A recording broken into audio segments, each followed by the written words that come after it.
Everyone.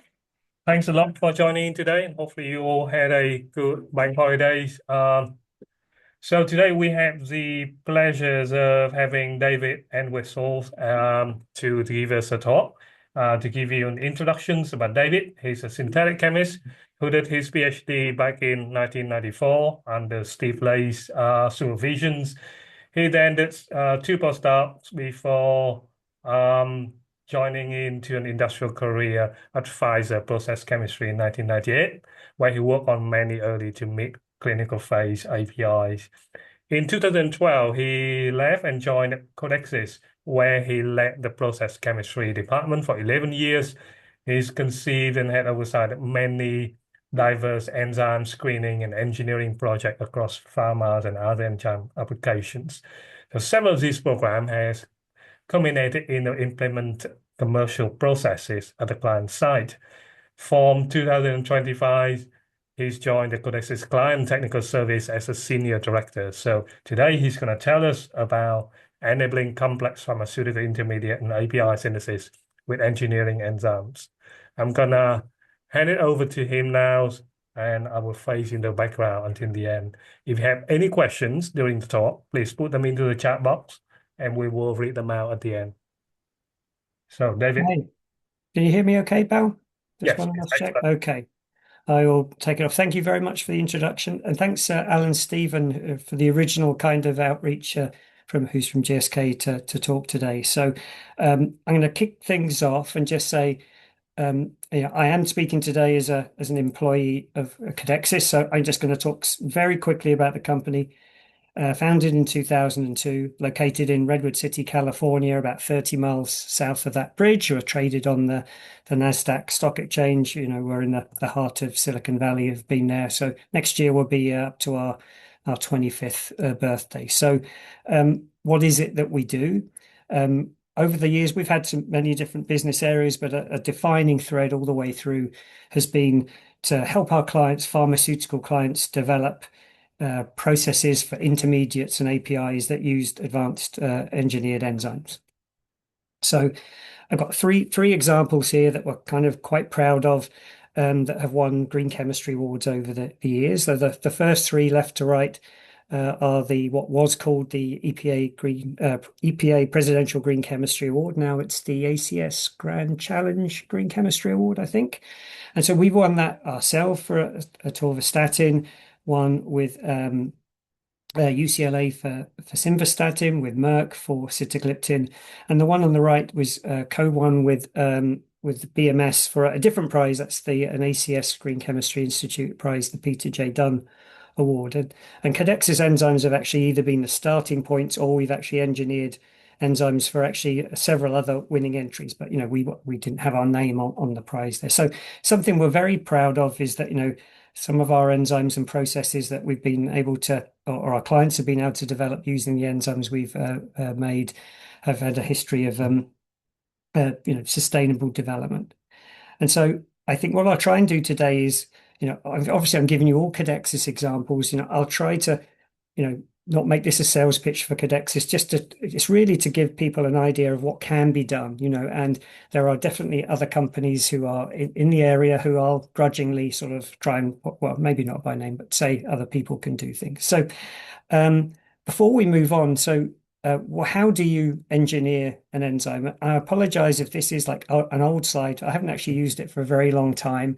But I thought the audience here might be very varied, might not know what we're talking about. So if you think of a protein that's 300 amino acids long, there are 20 naturally occurring amino acids. So that means there is 20 to the power 300 combinations of amino acids that you could have there. So, to all intents and purposes, it's an infinitely large number. Got a comparison with a number of hydrogen atoms in the universe there. So what does that mean? It means that you just can't get lucky by guessing.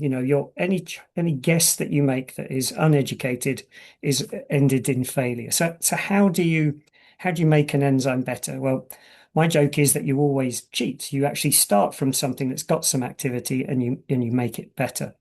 So again, this is a very kind of overused maybe diagram, but again, for the people who maybe not seen it before, what we're looking at here is what you call like a fitness landscape. And so this is supposed to say, so we've got some quantity on the z-axis that is a property we're trying to improve. And the higher up we go, the better. And for this example, we're just going to say activity. How active is our enzyme? And this space is mapped by, we'll pick two positions in the protein and we'll just list all the mutations that are possibly there. And for two mutations, you get this three-dimensional surface. Obviously, for 300 amino acids, you get like a hypersurface. Now, we never actually look at these things, but it's a very good visual analogy. And we might start from an enzyme that is down in the foothill somewhere and just not very active. And we want it to get to this goal. And if we try and make large jumps in large number of amino acids um, all at once, because of those large numbers of combinations, the chances are we are going to slide downhill and we won't have something that is active. And so the mantra has been that you'll make small steps. We make kind of single point mutations. We move one mutation at a time. We find a new base camp, and then we might try and make a jump across a crevasse by combining some mutations that look to be beneficial before. So very simplistically, this is what directed evolution is. It's making some mutations and trying to move up this fitness landscape. And so there could be things that, like say, if you moved up this one and it's lower down, you might reach a local maxima, but it might not be the global maxima. And those are things that, questions are quite difficult to navigate. And sometimes we become becalmed and we have to back up a little bit. So this is a very high concept, is what directed evolution is. In practice, what does it entail? So again, this is what we do at Codexis, and I think it will be mirrored relatively similarly with some other, maybe some key differences. So you're going to start with an enzyme and you're going to have a gene that encodes that enzyme, the DNA that encodes it. And you could do this as a black box. You could start to make mutations everywhere along that protein and recombine them, like I said. But realistically, what you're going to do is you'll have a model. You might not have an actual X-ray model of your protein, but there might be a very similar enzyme that has been crystallized, and so a homology model, or you might have a closely related enzyme and you map on your structure. So again, these tools have been around for years, but I think I think the recent explosion in AI, obviously AlphaFold has been a real game changer for people just to be able to fold proteins essentially on their desktop. But what you're going to do is you're going to look at your protein, your enzyme, and you're going to as part of your design, you're going to think, well, what part of the enzyme do I want to improve? And let's just say it is specific activity. You very often are going to be focusing on the active site. So we're going to design a library of enzymes here, and we need to build it. Now, at Codexis, we do our workflow in E. coli. We've also worked in a cell-free system as well. So in vitro transcription translation, which essentially just takes the guts of E. coli and removes the rest of the cell and use its engineering sort of machinery to make the proteins. We are relative. I say we are limited. We work within this E. coli framework because the E. coli that we engineer in is actually our production strain as well. And I think this is a good point to call out that can limit you on some enzyme classes that have either high level of post-translational modification, be that glycosylation, disulfide cross-linking, whatever. And there are other organisms that will do that for you, but they might have some limitations or maybe some slowdowns essentially in the way that you engineer within them. So this is something that we constrain ourselves at the moment is to E. coli. Definitely others might be in other strains. So I think that's a good thing to point out. But I'm going to focus on E. coli here. So we have generated our library. So a library is just a bunch of different cells that have got statistically likely to have a very different gene inside of them. And then we're going to screen those. So we've got those enzymes in 96 well plates. So at this point, we don't know which enzyme is in which well, and we might have multiple copies of the same enzyme in different wells. So we split at this point. We're going to take we've got duplicates of the plates, and we take one half through to next generation sequencing. So we'll sequence all of those plates. And so we'll know, and then the other half goes through to high throughput sequencing. So this two words there, well, four, I suppose, high throughput screening really belies a lot of the secret sauce. That for these kind of processes that I'm going to talk about later, it's really important that you're stressing your enzyme, you're exposing the enzyme to the kind of conditions it's going to see during your process. That's the directed part of directed evolution. So if you want your enzyme to be stable at 50 degrees C, make sure you screen at 50 degrees C, because if you don't, you're not going to make it evolve. You're not going to give it the right evolutionary pressure. So we've done our screening, we've done our screening and our sequencing, and that gives us essentially a function, an SAR, function relation, functional structure relation, structure activity relationship. So that means, we know which mutations, we know which enzymes are beneficial, which are better than the starting point. We know which ones are worse. And if we've just made what's called a saturation mutagenesis library, where we've just changed single amino acids in each enzyme, it's really easy as a human to understand which enzyme and therefore which mutation is better than the one that you started with. However, if you go around this cycle again and we've combined mutations and we've got multiple mutations, we still know which enzyme is better, but we'd really be able to deconvolute that and understand the contributions for each enzyme, which ones are beneficial, which ones are deleterious, because we might be able to, our best enzyme actually might be carrying still a couple of deleterious enzymes, and that might be the focus of future libraries. So I know the world is alight with machine learning and AI at the moment, and the algorithms that we've been using to do that deconvolution, I think technically kind of fall into a machine learning kind of bucket. So we've been doing those for years, but I think this is the point to talk about ML and AI as well, because there are many companies who are coming up now who are, I think, trying to design these starting points. Maybe we haven't got an enzyme with starting activity. How do you do that? How do you make the jump? We'll see some examples later on where we've done an approach called substrate walking. But wouldn't it be great if you could just look at the reaction you want to do, the structure, and design something of that in? So I'm not going to talk about any of that kind of stuff today. We are doing those things in the background as well. Other companies have it more at the forefront of their offerings. But coming back to this cycle, the design, build, test, learn cycle, we just want to go around this cycle as fast as possible. And my analogy is always compound interest. I want to get my compound interest every couple of weeks rather than every couple of months. So we want to go around that and really build in our improvements round after round if they're needed. And so eventually we get to a commercially relevant protein, so something that is fit for purpose. Now, I've inserted one other slide here is because at Codexis, we actually do sell the enzymes. Now, some people might, or yourself, if you're in an academic group, you might just engineer the enzyme and then you might just use it yourself in your laboratories. But as we sell them, we sell ours as a lyophilized powder. So we actually have to, the enzyme has to be economically viable. We have to have a high titer, like a high number of grams per liter of fermentation for culture. So part of what we're engineering here is actually manufacturability as well. And it's maybe worthwhile for those who've never seen anything to do with fermentation, just to understand what the process looks like. This is going to be very short. You'll start with a seed culture or a cell bank. That's some cells that have got a sequence plasmid, so you know exactly what enzyme you're going to make. That goes into a seed culture, like a small little fermentation. You use that to inoculate your larger batch, and then you're going to do your fed batch fermentation. At the end, you might centrifuge your cells, and you then would resuspend them in another buffer, or you can just take the whole batch, and then we're going to homogenize that. And so we've got cells of E. coli. The enzyme is produced intracellularly, so it's inside the cell. So we need to get it out somehow. So we'd have to rupture the cell, lyse the cell. On a large scale, that's done mechanically, and homogenize it. And now you've got something that looks like soup, literally soup.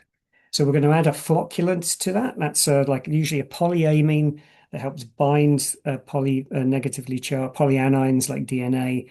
And then we're going to centrifuge that to get rid of essentially all of the junk. And that leaves us a clarified cell-free extract, a CFE. Now, that clarified cell-free extract you might be able to use directly in your reactions if you're in the laboratory or your captive use. But for us, we want to actually concentrate those about tenfold. We then put a few diafiltration volumes through to swap to the buffer that we want, and then we lyophilize to get a powder. So there's a fair bit of um, downstream processing here. This isn't pure like purification by any stretch of the imagination. This is just the downstream steps that we have to do. And your enzyme has to be stable through all of this as well. So, you hear a lot of the times engineering for stability if you don't have it to start with.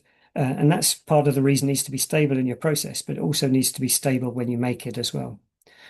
Right, I'm a chemist. Let's get on to some chemistry. So I'm going to start off with like for like replacements. So when we've got an existing chemical step and we're going to replace it with an enzymatic one. Now, I've seen a few names in the audience. Every example is out there in the literature, and some of them are quite old, but they're published. All the data is there, and I still think they serve as very good examples for what you can do. So the first one, I'm afraid, for anyone who's seen Codexis before, is sitagliptin. So this really was a halo project for us back in 2009, 2010.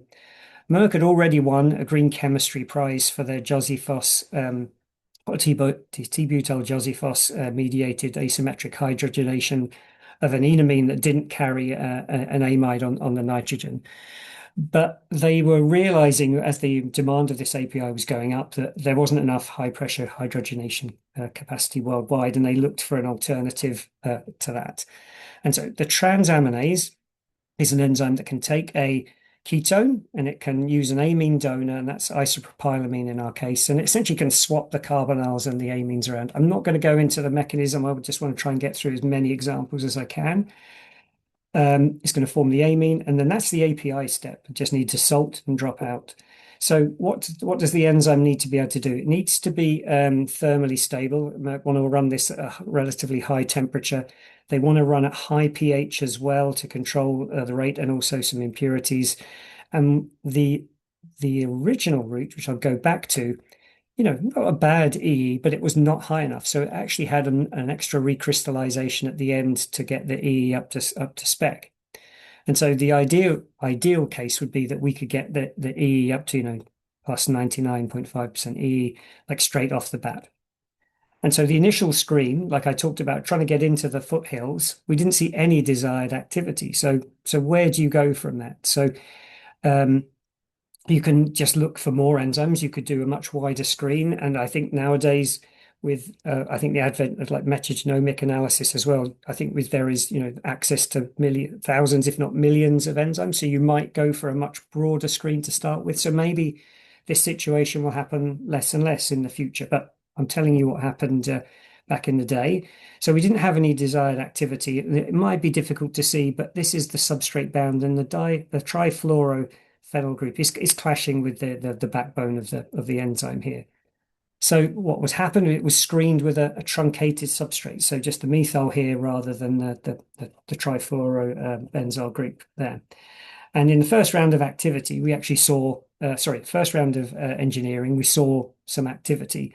And that hit from there actually allowed us to see activity on the main substrate as well.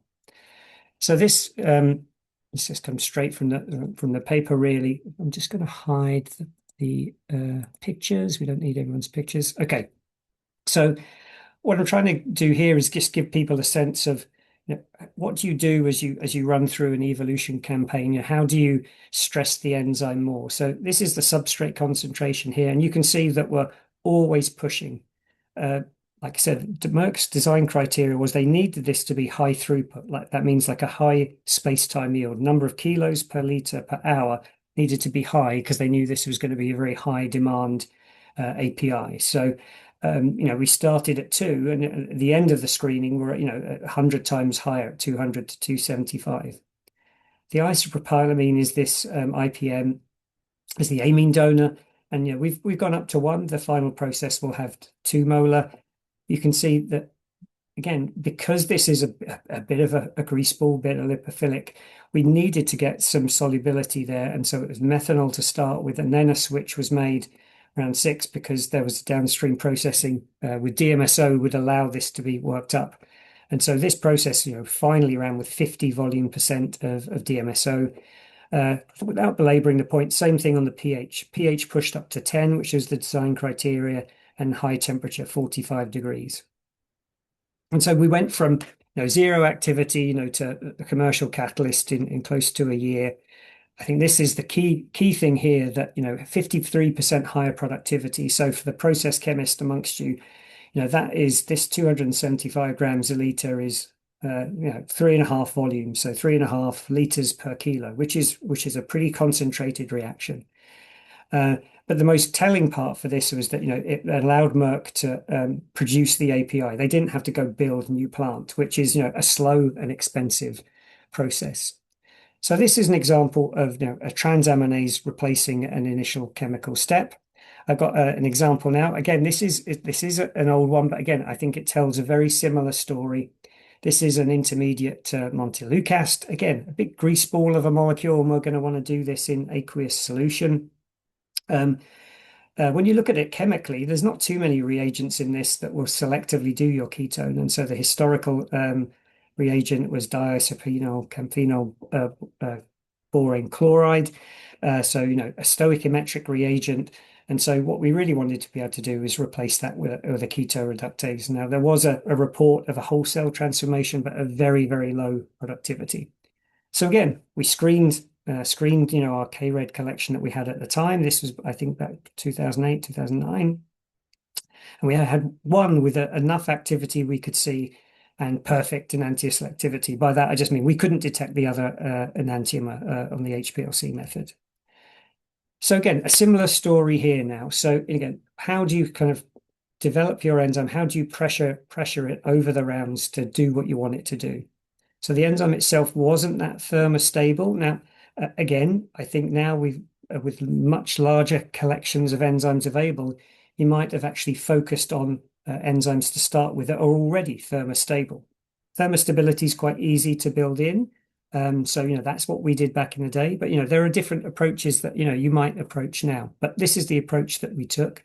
And again, this what we're seeing here is not necessarily the screening conditions, but this is the best result from each round. So we've got 100 grams a liter of substrate in here. So this is a surrogate here for the yield. So, 1% yield, 10%, 40. With a fixed enzyme load. And you can see we're pushing up the temperature. So we were really, really focused on thermostability and an activity here. And we're using isopropanol here as a co-solvent and also as a hydride source. This is to recycle the nicotinamide cofactor. So there's actually quite a high volume percent there. I think it's close to 60, 70% of isopropanol there to help drive this reaction. And this will come back in a later example as well. So that got us to this level of activity. And this is where the team then did another solvent screen. And they actually found when they switched to toluene, and it's only kind of the 1:5:3 ratio. This actually now met the kind of design criteria. 5% loading gave a full conversion in 24 hours. Did a couple more rounds just to tweak it up a little bit. And the final variant, could give us either, full conversion in 10 hours with 5 weight percent, or if you drop it down to 3, you can get full conversion in 24 hours. So again, a good enzyme here. Again, very robust. We've focused very much on thermostability of that enzyme. I'm not going to read out every bullet point here. Very easy to operate. And an interesting thing here, even though we've got the co-solvent in there, it's a slurry to slurry reaction. So it's the rate at which the substrate and product move between the solid and liquid phase that's important, not necessarily the actual bulk concentration in solution. Very high purity. And actually the product, the intermediate, was actually isolated by direct filtration, which is obviously like almost your ideal process, like a direct drop process. And that has a reflection here in the process mass intensity. So just in case anyone hasn't heard that term before, process mass intensity, if you add up all the masses of your materials you put in, your water, your solvents, everything, and divide by the mass of product you get out, that ratio is the PMI. And so for the dip chloride process, it's about 82. You can see the breakdown here, mostly organic solvents, which is very classic, which is normal for organic chemistry, that it's mostly solvents, water during the extractions. And for the K-Red process here, you can see that, we've got a much lower PMI, nearly a third lower. sorry, 2/3 lower, and it is mostly water. Now, the interesting thing here, I think, to be completely honest, is that if we would have had to extract out the product at the end into a different organic solvent and crystallize, these two PMIs would look almost identical. But because just the specifics of this reaction meant that it was a direct drop in a filtration, we had a very sort of tight PMI. So is this because of the enzyme or is it because of the process? I think it's a little bit of both. And I would say when one enzyme just replaces one chemical step, again, if you have to do an extraction, in terms of PMI, they end up looking kind of similar. So that's what brings us on to the next kind of section is, well, how about route design? So using maybe some enzymatic steps, can we cut steps out, change the route altogether? So this next example is one that I haven't spoken about too much. It has been published though. So this was work we did for Novartis and for their pain medication EMA 401, specifically this intermediate, this amino acid here. So I'm going to just cut ahead. So the initial route that they had started from this readily available alcohol. They were making an enamide. They were doing another rhodium reduction to make this amino acid, protecting group dance and liberating this. So, it's not a bad synthesis, but it's got several isolated materials. It does use an expensive catalyst. It's got protecting group, deprotecting group chemistry. So can we do better? And again, the expectation at the time, which unfortunately didn't translate in the end, is this could be a high demand, high volume API. So we looked at this route. They're taking this aldehyde. Well, actually, just before I get there, actually, we did look at a transaminase approach to start with, where there is a ketone here. Making this ketone was tricky in the quality that was needed. And actually, the ketone under the basic conditions that the transaminase reaction requires just wasn't stable. So even though we did a bit of screening around that, we quickly sort of realized that wasn't going to work out. It wasn't kind of the enzyme's fault. The enzyme could do the reaction, but you couldn't make the substrate stable enough under the conditions that were required. So there's a different enzyme here. Phenylalanine ammonia lyase. And I know first time I saw this reaction, I think, oh yeah, this enzyme is just catalyzing the Michael addition of ammonia to a double bond. I thought, oh, but they put the ammonia in the wrong position, but that isn't the case. This enzyme has got a unique sort of cofactor built into the backbone of the enzyme, and it catalyzes this alpha amination of a cinnamic acid. Now, the reason why this is attractive again is this is available in one step with a simple chemistry from the pre-existing aldehyde. So and it's a much shorter synthesis. So the benefits here are the synthesis, inexpensive materials, but the challenges here are, and you don't really want to be on the wrong side of thermodynamics, but is thermodynamics. This, in aqueous solution, this is massively over to the cinnamic acid side. You need a large excess of ammonia to drive this reaction, Le Chatelier's principle, to the right-hand side. So if you just take a look, here's the ammonia concentration here, and here is the conversion, a fixed enzyme loading. And you can see, you get to 14 molar ammonia, you're just not affecting it anymore. You're plateauing earlier. So this is a reaction that, even though I think that the chemistry conceptually looks really nice, it will require quite a bit of engineering on the back end, and we will see that later on.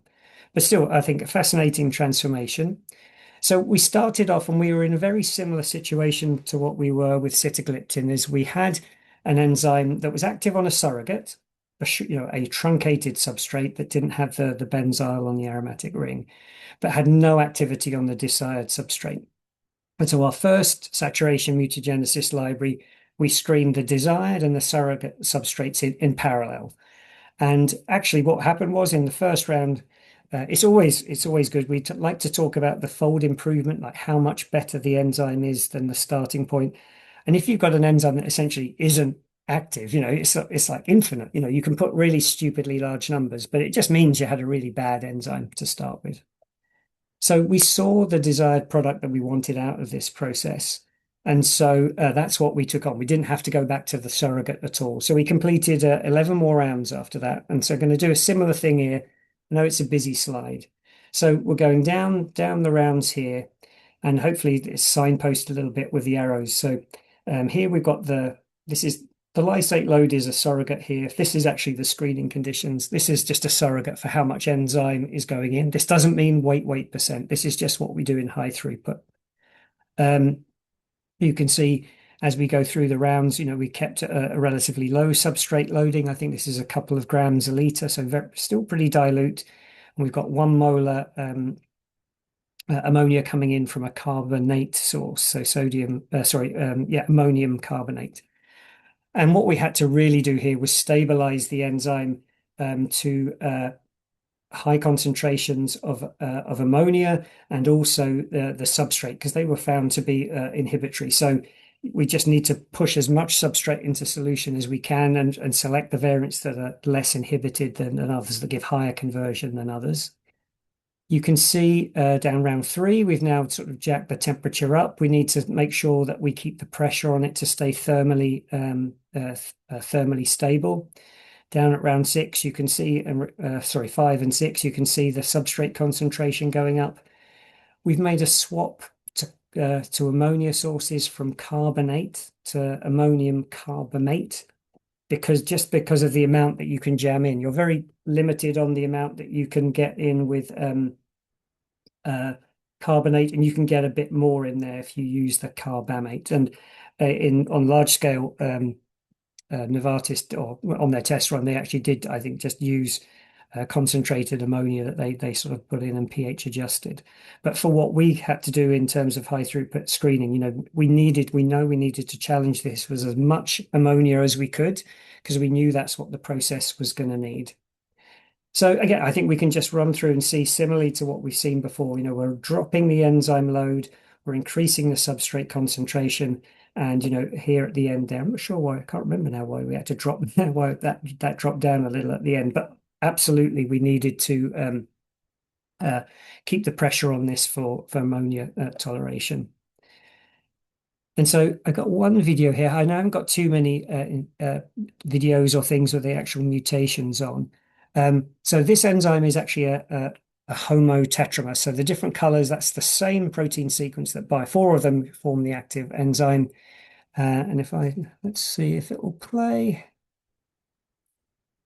There we go. So this is the cofactor. This is the bound substrate. And you can see there are only a few mutations that are buried in the active site there. The majority of them are distributed on the solvent exposed faces, and there's a couple on the interface here. And that's because we had to do so much work to stabilize the enzyme for not only the thermostability, but also the ammonia toleration as well. So a little bit on the process side now. So the Novartis scientists found this patent from 1985, and we've got a low equilibrium conversion. So this is for phenylalanine to cinnamic acid. So it's very similar structural type. And at 33 degrees C, the equilibrium conversion is, it's called 80% conversion. It's got like a 0.7, equilibrium constant. If they drop the temperature down to 12 degrees, the conversion goes up about 10%, and that's reflected obviously by the difference in the measured equilibrium constant. So what would be really good is to do a 2-stage process where you do it hotter to start with to try to get to close to your equilibrium position as fast as you can, and then cool it down so it can actually then creep higher than it would have done at the higher temperature. So this was a test that Novartis did on a kind of a mid-stage enzyme, not the final one. So here's the conversion that you get to when you're at 40 degrees C overnight. Here is the conversion if you go 40 degrees for just 12 hours, but then drop it to 20 degrees for another 12. So it's still 24 hours, and you get like another 10% conversion. And a similar thing here, but we don't get really much more meaningful if we drop it to 10 degrees for that 12 hours. So this temperature swing was actually something that Novartis did implement in their sort of 2-kilo demo campaign. So where we got to in the end was that the substrate was in about nine volumes. So that's 100 sorry, 9 liters per kilo. So relatively concentrated, a good low load of enzyme here. Got 81% conversion to the amino acid and 59% of the downstream tetrahydroisoquinoline product from that.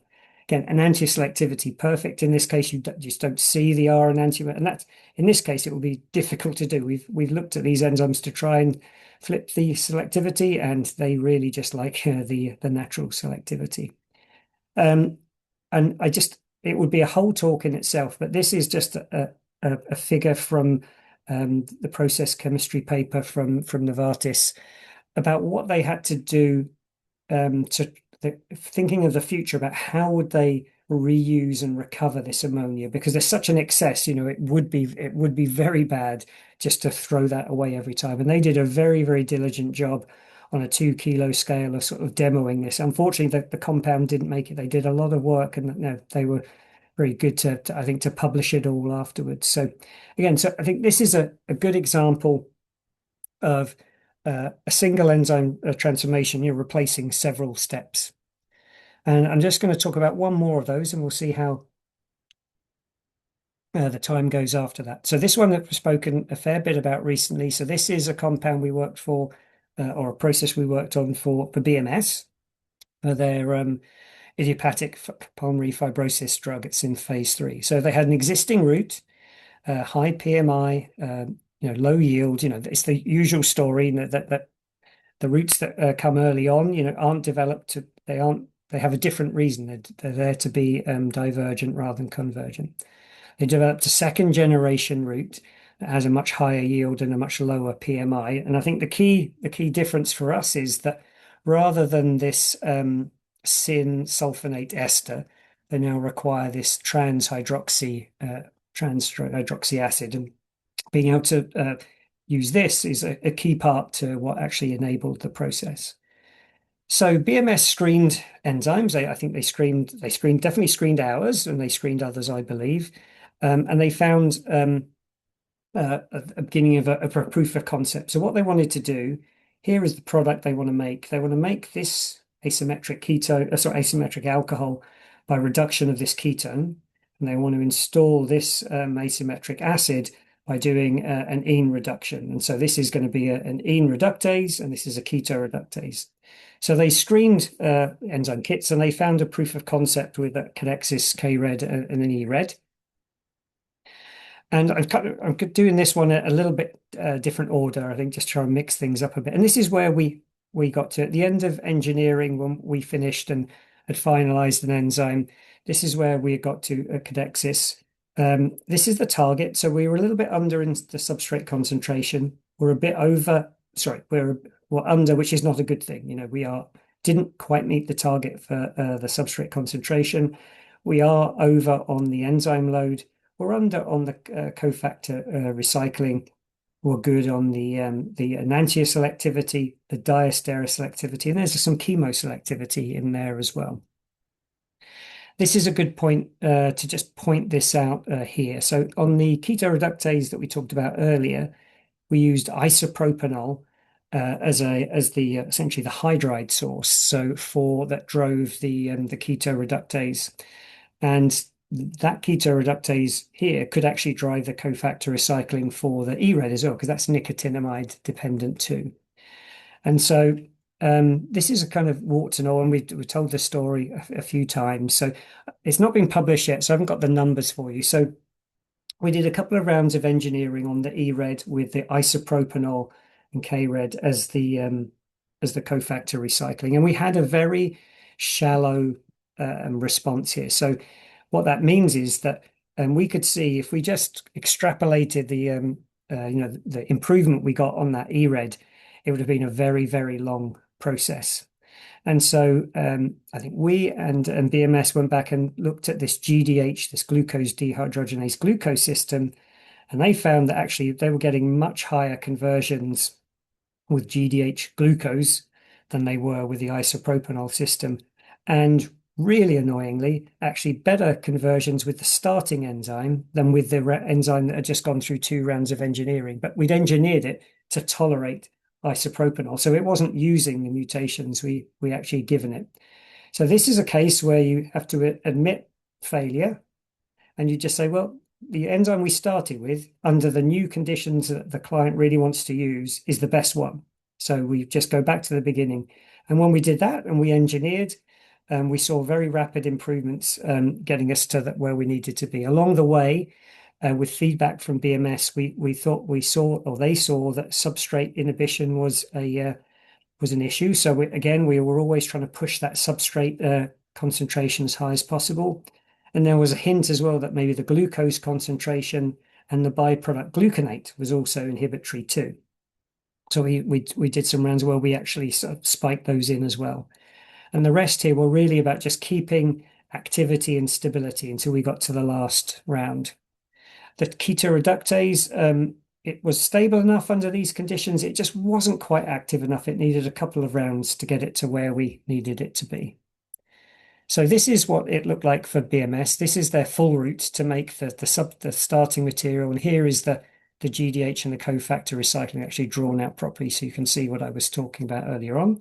This is BMS's picture, the difference in just visual quality from the ERED route compared to the previous one. And I think this is the most telling thing. They see that this is one step and this is counted as one step because they don't isolate this material. They get 87% overall, and they calculated just for this material, this intermediate, a 40% cost reduction at the 100 kilo scale, and a PMI that's about close to a quarter here. So a very significant improvement. And then if you then kind of roll that up into the process, again, this is the thing it's embarrassing, but I like as well. So this is how, obviously, they use full-scale reactors, but this is what BMS started with. They have the enzymes and the cofactor in the reaction solution, and they dose in the glucose and the starting material. Now, even though we had worked very hard during engineering to get around the always pushing that substrate concentration higher, it still was inhibitory. And so sometimes you just have to do what's expedient as well. So dosing the substrate and the glucose for them was not an issue. So that's what they decided to do. They didn't want to spend more months, engineering the enzyme more. There is a practical, fix for this. But what they saw was occasionally when they did their first scale up, they saw one reaction stall, and they had to do some kind of, I think, on the fly work. And they realized that the cofactor stability was an issue. So for their next 150 kilo batches, what they did is they just moved the cofactor from the bulk to the stuff that was dosed in, and that fixed everything. They didn't require kicker charges of enzyme or cofactor. And this is where this 8% KRED, ERED and 3% KRED came from, again, with great yields and selectivity. And again, I think it's always good to point these things out when someone like me says, oh, the enzymes can do anything. We'd engineered all the way through with a pH of 7. And as BMS did their work, just by moving to pH 7.5, everything else the same, they could halve the enzyme loadings. We're obviously just on a knife edge here. So now, once BMS really sort of engineered the process, we did meet those targets that I had on the previous slide. So this is a great example of a single enzyme cascade being able to take out several steps and enables a new route to an API. And this box here just shows the metrics for the API itself, not the intermediate, the whole API. So 86% reduction in the PMI, 60% reduction in the cost of goods. They estimate that they saved around $3 million to deliver the first 100 kilos of API by using the new route, the second generation route. And at the ton scale, they think they'll have an 80% reduction in cost of goods, which obviously is very, very significant. So that was the example of another example of replacing multiple steps, redesigning a route. I'm just checking the time here. I've just got maybe one more, I think. Again, this is kind of a really old example, but again, it's just esomeprazole for was generic. It has a very nice process. The sharpless Kagan Pichet oxidation, very nice process. And AstraZeneca actually had a process patent that outlasted the composition of matter on the single enantiomer, so it gave them great protection here. And so we were interested in developing an enzymatic approach for that. So there's an enzyme, a BVMO, that can do this oxidation. Um, and so that we engineered that, and that we had a client who for a year was actually making esomeprazole using that enzymatic approach. And I just wanted to, we haven't had too much in terms of mechanism here, but there's a lot going on this reaction that you have to think about. So the BVMO itself is aerobic; it takes in oxygen. That oxygen is actually kind of reduced, or the flavin cofactor is reduced using nicotinamide. So we this material is really insoluble. So we need a co-solvent to help solubilize it a bit, but not one that is going to be flammable in the presence of oxygen. We need to do this cofactor recycling as well. So we're still using our isopropanol, but we used, I think it was around 4 volume%. So we knew we were below the flammability flash point under air. And then we have byproduct formation as well. This final product is UV sensitive, so you have to do it in the dark. And actually, the BVMO can over-oxidize to the sulfone as well. So there's a lot going on in this. It was a really complex program, and it was again completed before I actually joined the company. And this is just a real summary here. But the starting enzyme was barely active, and it was completely R selective. And by the second round, it's still R selective, but we could see a tiny bit of the S there.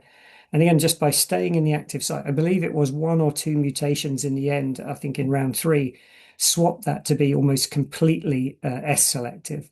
So this enzyme was a case where it was swappable, you could do it.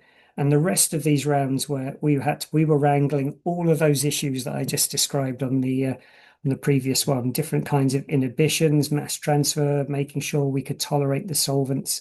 It had about 55% of the mutations were in the active site, and it was a real, a real Herculean effort to make that work. So anyway, so to finish off, I think I need to leave some time for questions. Everything I've kind of described so far has been kind of around single enzymes, and I showed you one cascade. I think, I'm just going to sort of tease this a little bit.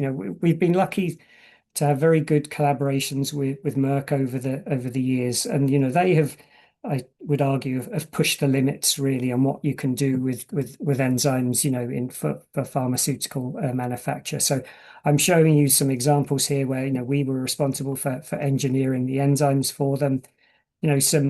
Some real, I think maybe islatravir. This piece was made chemically.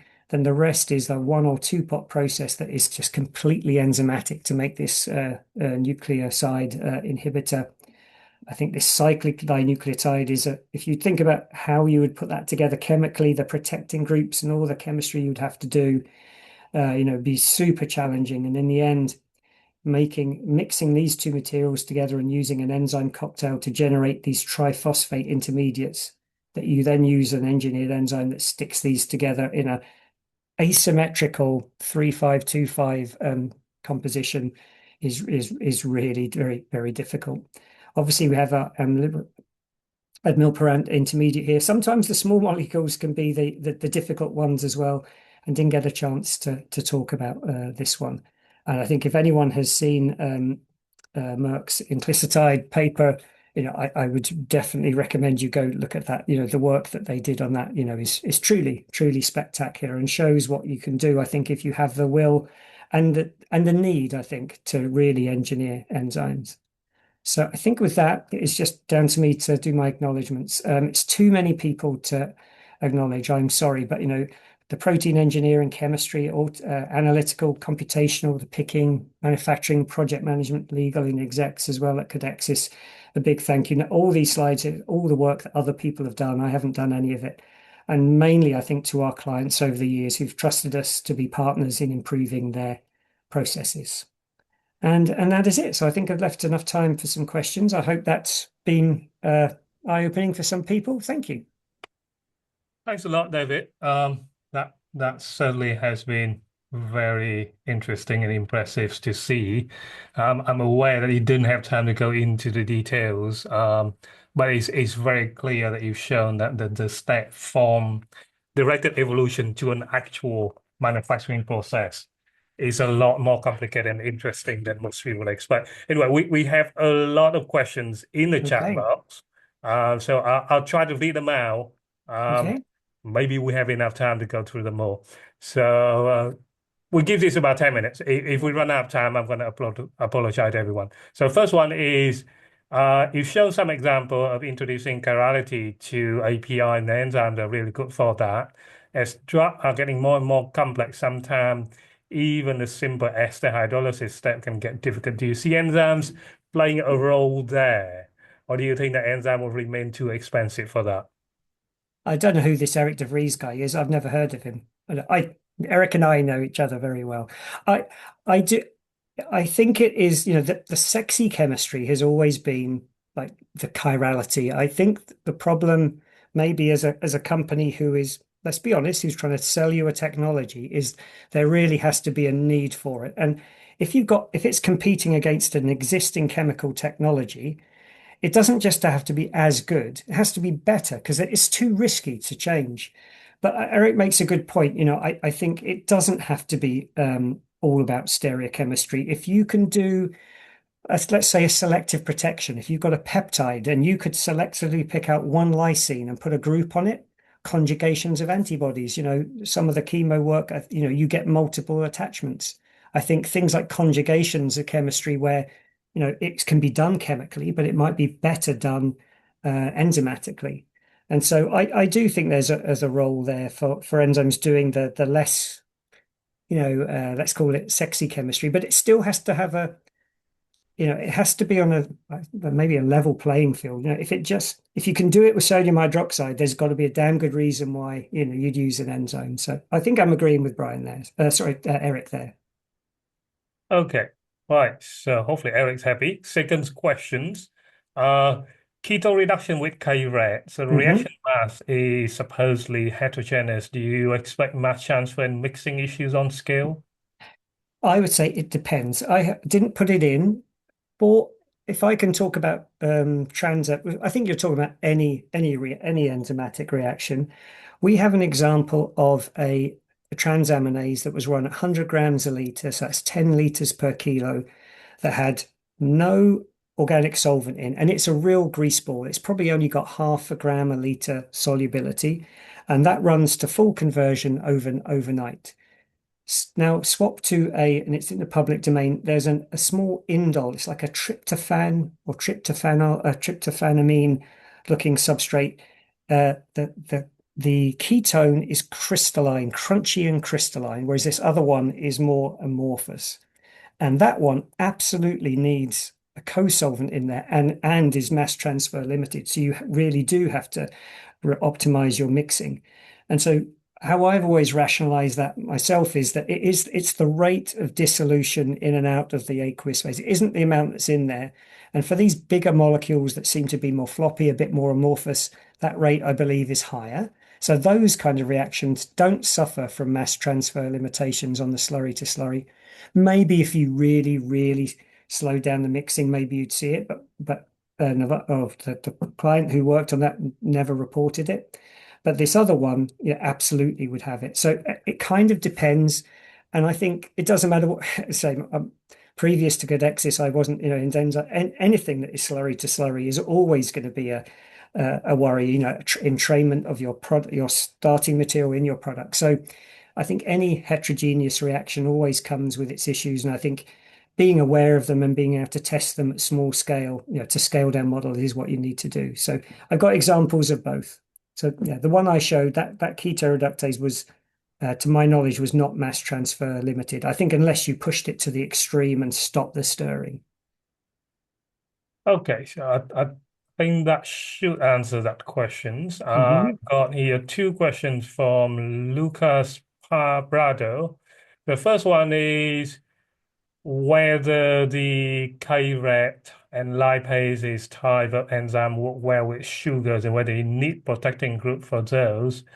And the second follow-up question is about immobilization, whether you need that if you want to minimize water activities. Okay, so good cases with sugar substrates. So you're talking about maybe like a keto sugar. Maybe you've got a. I'm assuming you don't mean the aldose sugar, or if you've introduced a ketone. There, if you look into like the lot of the sugar pathways, there are absolutely. They might not be called keto-reductases, but there are oxidoreductases that do reductions and oxidations in sugar molecules. So there are definitely some there, and they I would say they probably they would work, without everything else being protected. I think if you put protecting groups on, they're just not going to work. I think to answer that question, I'd probably have to know a little bit, be a bit more specific. But there absolutely has been work done on ketones in sugars, either in acyclic or cyclic forms for sure. And in mobilization, um, uh, what is this? The next one. Is it not something you've been working on? So we, my joke is always is that we make our money by selling the enzyme per kilo. So we don't want you to reuse it. But the true fact of the matter is that usually, if we've worked on a couple of processes, most recently on oligonucleotides where the enzymes are immobilized, and that's in a flow setting. And we worked on a process a long time ago now in the food industry that absolutely had to be immobilized because that was enormous scale flow, but it wasn't because of reusability per se. I think batch reuse of immobilized enzymes is something, especially if you're in the GMP envelope, is something it's more a regulatory question than anything else. Is if you've lost a bit of activity on your enzyme, immobilized enzyme, how do you decide how much you put in the next time you use that? If you're doing a flow process, so if it is continuous, then obviously you have the luxury that you just slow the flow rate down, increase the residence time, and you can actually just maintain a conversion over time. Um, so we haven't done a lot on immobilization. I think if you're doing it solely for economic purposes, you really have to look at the price of the material you're introducing. And we very often see losses in specific activity of the enzyme. I know there definitely are some papers out there about ways that you can minimize that. But if you, let's just say, in a good case, you lose 50% of your activity on your enzyme by immobilizing it, you've now got to make that up by all the recycles. Now, the penicillins are made by immobilized penicillin GA-acelases on massive scale, in the generic market. So it's absolutely possible. I just think it's horses for courses. I think if you've got a water soluble product and you want to immobilize, so you make removing the enzyme from your product easier, that's something we've definitely seen a bit more of. But often just for economics, it hasn't. I haven't seen it lots of good cases, but I've seen other reasons why people might want to immobilize that make more sense. Thanks, David. I think that happens more when you move into flow Yeah. than the need in batch. Now, I've got time for one more question. There Okay. are several questions around immobilization and solubility and scaled up. I think you probably covered that in your talk already. I'm Mhm. not going there. I'm going to pick the last one from Grayson Ford. Is your size saturation mutagenesis rounds? Could you comment on your strategy in terms of how many amino acids are targeted and what percentage coverage do you aim for? Well, I was waiting for someone to ask a real to say I usually just play my chemist card and try and wriggle out of questions like that. I think we use like NNK codons, and we usually do like 96 positions when we do our saturation mutagenesis, but that's at very low coverage. And so for people, and maybe people don't know what that means, is if you design a library, there's a theoretical size that it will be. If you've got a certain number of positions and a certain number of mutations, that defines how big the library is. But that's usually a really big number, and so you can only screen. we find it only makes sense to screen a much smaller proportion of that. So our coverage, I think, is probably like the 20%. So we don't go high. As you go to higher and higher coverage, you actually, for saturation mutagenesis, you'll start to get more and more repeats as well. So it's asymptotic. You have to screen more and more plates to get a few percentage points more coverage as well. So we never go very deep. We want to go shallow and go fast rather than like long and deep. But other people might have other strategies where that works maybe. But up for us, it's shallow screening. Okay, so my apology to everyone whose questions we haven't got time to answers. Hopefully David's contact is there on the slides, or if not, we'd be happy to forward on his email address for you to ask him further questions. But once again, thanks a lot, David, for the excellent talk. I also Thank got you. some Yeah, comments and I think questions, if but anyone has other questions, I think LinkedIn or something probably is the best place to go. So thank you all, and I'm sorry I didn't leave enough question time for all the questions. that's okay. I'll send you my comments separately later. But thanks a lot, everyone. All right, thank you, everyone. Bye.